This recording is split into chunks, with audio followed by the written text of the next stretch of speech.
Dan di cerita kampung halaman kali ini, kami akan mengajak Anda ke Bandung, Jawa Barat untuk mengunjungi sejumlah bersejarah yang telah berdiri selama puluhan tahun. Keberadaan masjid-masjid ini turut menjadi saksi sejarah penyebaran agama Islam di Kota Kembang.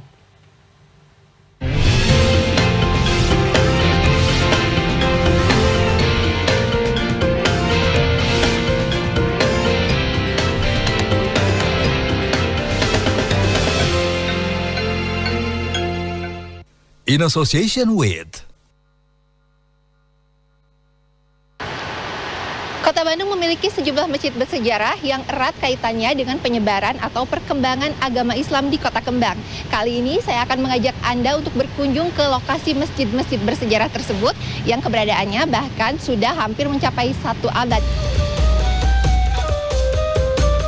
Masjid pertama yang saya kunjungi adalah Masjid Mungsolh Kanas yang terletak di Gang Mama Winata, Jalan Cihampelas, Kota Bandung, Jawa Barat. Berdiri sejak 1869, masjid ini merupakan salah satu masjid tertua di Kota Kembang yang telah berusia lebih dari 1,5 abad. Nama unik masjid ini menggunakan akronim dari kalimat berbahasa Sunda.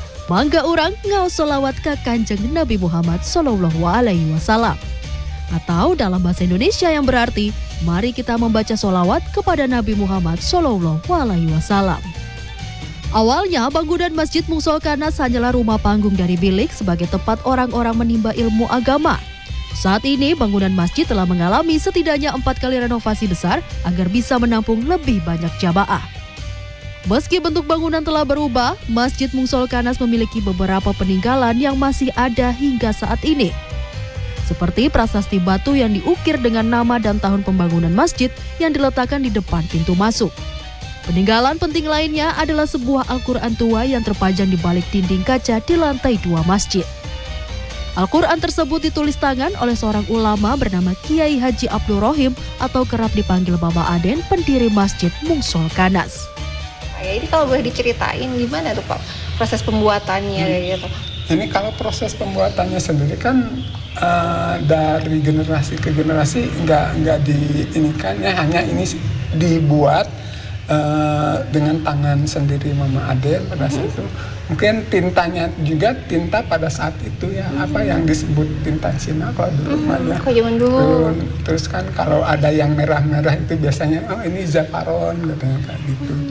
Nah ini sepertinya begitu, ini kertasnya juga kertas betul bentuknya itu seperti HPS tapi bukan HPS. Kalau HPS kan pada masa sekarang yang digunakan untuk menggunakan putih gitu. Dari kertas juga terlihat berbeda ya Pak ya. Aduh. Seperti kaku gitu ya, keras. Selama bulan suci Ramadan, Masjid Mungsolh Kanas menggelar sejumlah kegiatan seperti pengajian, pesantren kilat, tadarusan, dan sholat tarawih. Setiap hari, masjid juga menyediakan takjil bagi setidaknya 100 lebih jamaah yang hadir.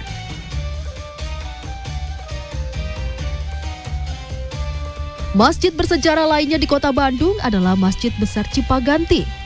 Dibangun pada 1933, masjid ini dirancang oleh seorang arsitek Belanda bernama Wolf Schumacher yang juga merancang Gedung Merdeka, Gereja Katedral Bandung, dan banyak gedung monumental lainnya di Kota Kembang.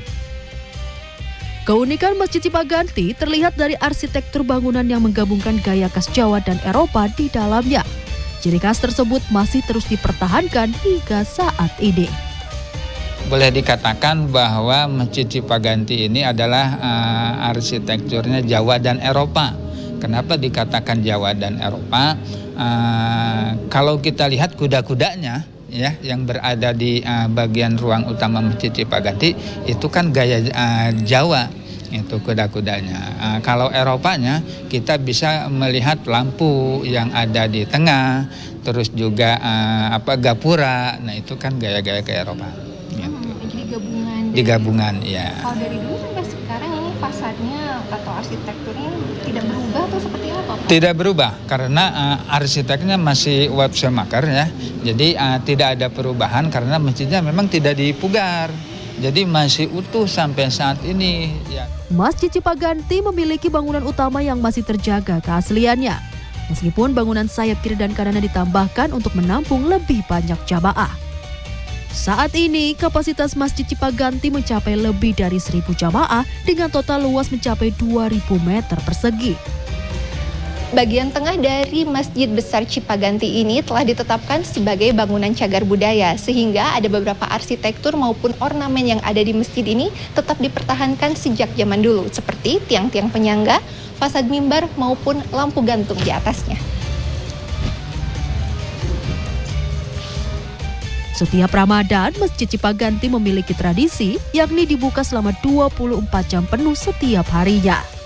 Sejumlah kegiatan ibadah dilakukan secara rutin seperti tarawih, kajian bersama sejumlah ulama, bazar, takjil, hingga buka puasa bersama. Tak heran, Masjid Cipaganti selalu dipenuhi jamaah setiap harinya. Ya, masjid ini kan masjid bangunan Belanda ya, terus terbilang heritage, jadi yang dilindungi oleh pemerintah, dan juga bangunannya terjaga sampai saat ini walaupun bangunannya bangunan lama seperti itu. Selain itu juga nyaman ya, kebersihan, juga manajemennya juga cukup bagus. Menurut Guru Besar Sejarah Kebudayaan Islam UIN SGD Bandung, Ajit Thohir, penyebaran agama Islam di Kota Bandung dimulai secara bertahap hingga abad ke-18, didorong oleh pengaruh dari Kesultanan Cirebon, Sumedang, dan Banten. Masjid memiliki peranan penting sebagai pusat dakwah sekaligus tempat pendidikan agama bagi masyarakat. Selain tempat ibadah, tempat silaturahim, tempat juga pendidikan, itu biasanya sentralnya masjid. Hampir semua masjid-masjid dulu itu berfungsi ganda tempat pendidikan, terutama agama ya. Itu sentralnya betul-betul memberikan peradaban, kesadaran manusia tentang pengetahuan agama dan juga tentang kesadaran sosial. Itu masjid fungsinya. Keberadaan masjid-masjid tertua ini menjadi saksi sekaligus bukti sejarah perkembangan agama Islam di Kota Kembang. Laisa Nisa, Rizky Rahadian, Bandung, Jawa Barat.